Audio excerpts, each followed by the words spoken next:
Salam sejahtera tuan-tuan dan puan yang dihormati sekalian.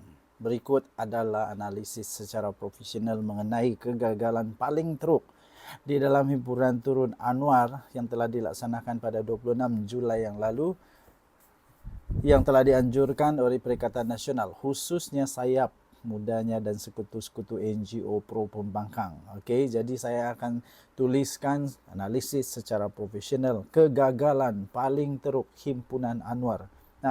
Himpunan turun Anwar yang dilaksanakan pada 26 Julai yang lalu.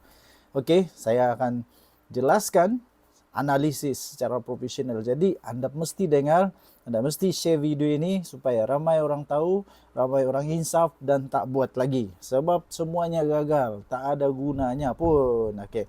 Tapi sebelum itu saya ingin kongsikan satu produk Transofactor, iaitu produk kesihatan untuk imun badan, boleh meningkatkan sehingga 473% kekuatan imun badan. Bagi anda yang memang ada masalah kesihatan, yang mau kekalkan kesihatan atau nak buat bisnes kecil-kecilan, bolehlah bermula dengan Transofactor ini. Okey, boleh meningkatkan imun badan. Yang ada penyakit darah tinggi, kencing manis, 3 serangkai, gout, kolesterol, sakit mata, sakit saraf, sakit lelaki, sakit perempuan, apa sajalah.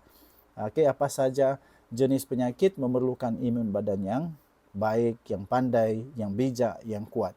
Ini Transofactor sudah dibuktikan secara saintifik, digelar molekul ajaib daripada saintis. Okey, kemudian telah pun dikaji selama lebih daripada 70 tahun, ada clinical abstract-nya, dan paling penting sudah diterima oleh doktor-doktor di serata dunia, telah masuk di dalam Physician Desk Reference, buku rujukan para doktor di serata dunia. Okey, kita teruskan.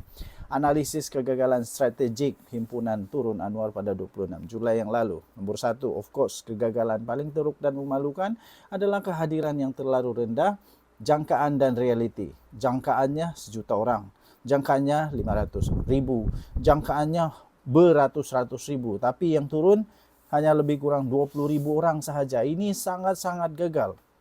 Perikatan Nasional menjangkakan ribuan, malah 1 juta orang, kata Hamzah Zainuddin. Bahkan mempromosikan angka RM20,000 seperti himpunan besar-besaran zaman reformasi. Namun realitinya dianggarkan sangat sedikit yang hadir pada ketika itu. Implikasinya, tuan-tuan dan puan-puan, ini menjejaskan kredibiliti Perikatan Nasional sebagai kononnya gelombang rakyat. Malah ini memberi ruang kepada musuh politik untuk mengejek, menjadikan ini bahan yang dilihat sebagai satu kelemahan mobilisasi yang tidak dapat disembunyikan. Kemudian ini juga menunjukkan adanya disconnect di antara kepimpinan dan rakyat akar umbi, khususnya pengundi bandar dan golongan muda. Yang hadir di sana orang dari mana? Okey, itu nomor 1. Nomor 2, jelasnya ada satu naratif yang lemah dan tidak pun menyatukan isu-isu. Isu-isu yang ditengahkan langsung tidak kelihatan. Malah kalau ditanya kenapa berkumpul, mereka pun tak tahu. Nak turun Anwar. Kenapa perlu turun Anwar? Lepas tu ditanya kalau Anwar turun jadi Perdana Menteri, siapa penggantinya? Tak tahu. Semua bengong.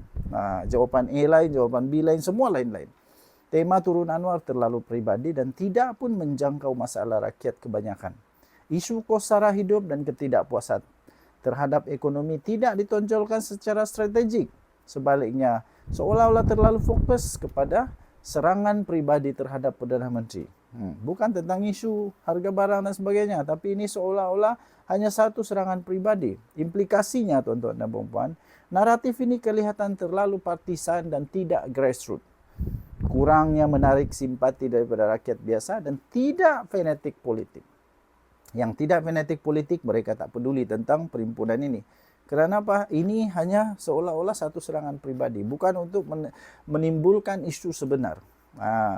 Menyebabkan NGO berkecuali dan golongan tengah pula tidak menyertai. Ini dia punya implikasi. Naratif yang lemah dan tidak menyatukan isu itu menyebabkan implikasi yang teruk. Ketiga, ketiadaan sokongan padu dari tokoh besar Perikatan Nasional. Himpunan tidak dihadiri oleh tokoh-tokoh yang lain. Semua datang ke? Adakah semua MP Perikatan Nasional datang? Itu saja kita mau tanyalah. Semua datang atau tidak? Implikasinya lemah dari segi simbolik dan moral. Mesej yang disampaikan pula tidak begitu menonjol. Dan ini mengukuhkan tanggapan bahwa Perikatan Nasional tidak bersatu atau tidak serius di dalam mereka mahu Anwar Ibrahim turun. Kalau betul-betul mesti semua turun. Keempat, strategi media sosial gagal mencipta satu gelombang. Hashtag seperti hashtag turun Anwar tidak trending dalam waktu sebenar atau real time. Tidak ada visual dramatik atau wacana viral yang mengubah persepsi umum.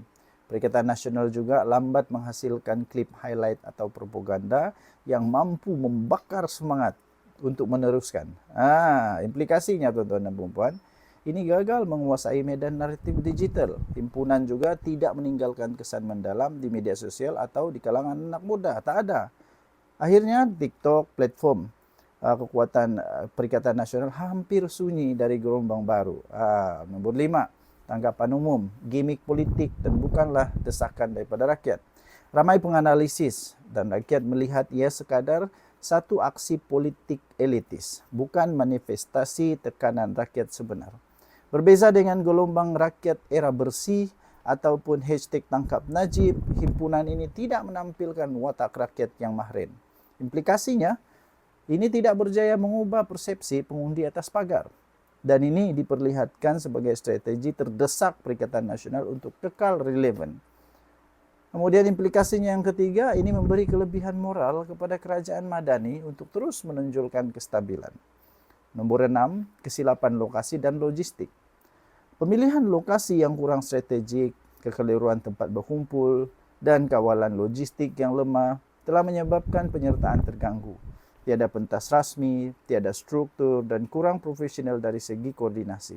Implikasinya, kelihatan amat amatur dan tidak bersedia.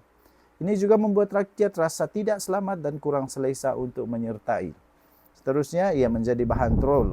Implikasi kepada ini adalah menjadi bahan troll oleh media pro kerajaan. Nomor 7. Kegagalan yang kita dapat lihat adalah tidak dapat memanfaatkan momentum ketidakpuasan awam. Walaupun kerajaan berdepan tekanan akibat isu kos sara hidup, ringgit yang jatuh, subsidi diesel, Perikatan Nasional gagal memanfaatkan momen ini untuk mencipta tekanan politik. Tiada follow up jelas selepas himpunan berlaku. Nah, implikasinya tuan-tuan dan puan-puan, ini peluang keemasan terlepas begitu sahaja. Dan implikasi yang kedua, mesej kepada kerajaan, pembangkang belum bersedia menjadi satu alternatif.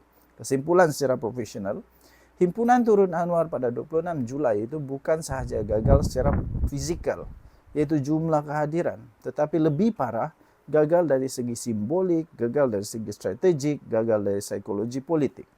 Ia memperlihatkan seolah-olah adanya kekeliruan dalam arah tuju Perikatan Nasional.